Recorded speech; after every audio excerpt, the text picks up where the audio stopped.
Баймын деп аспа, ханмын деп таспа. Соңғы бөлім. Авторы Айдана Істілеуова, оқыған Ақерке Сманова. Достар, сіздерден аз ғана өтініш, менің каналыма тіркеліп қойыңыздаршы. Мен алдағы уақытта көптеген қызықты аудио әңгімелер шығаратын боламын. Бағланның ата-анасы өте жақсы адамдар.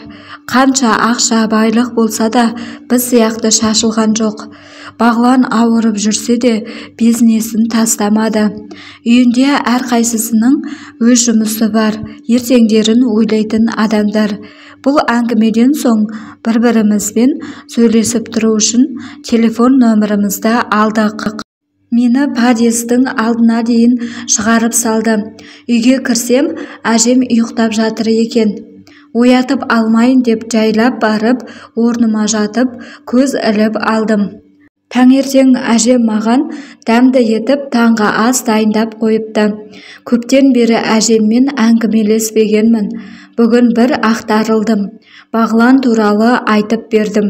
Әжем оны жылы көзқараспен қабылдады. Не істесең де ойланып жаса деді. Сөйтіп Бағлан екеуміз кездесіп сөйлесе бастадық. Шамамен 6 айдай. Оның ата-анасымен таныстым.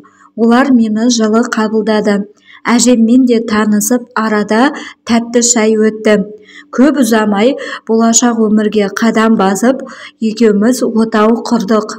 Әжемнің жағдайын жасап, бөлек шығып кеттік. Анамнан әлі күнге дейін хабар жоқ. Анамнан шынымды айтсам күдерімді үздім. Қазір Бағлан екеуміз бір-бірімізге қолдау білдіріп, болашағымызды елестетіп жүрміз. Алла қаласа, Бағланның емі үшін Өзбекстанға барамыз.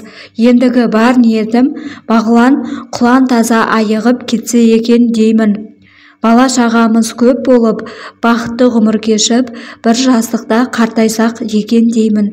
Сіздердің де дұғаларыңыз керек. Соңы.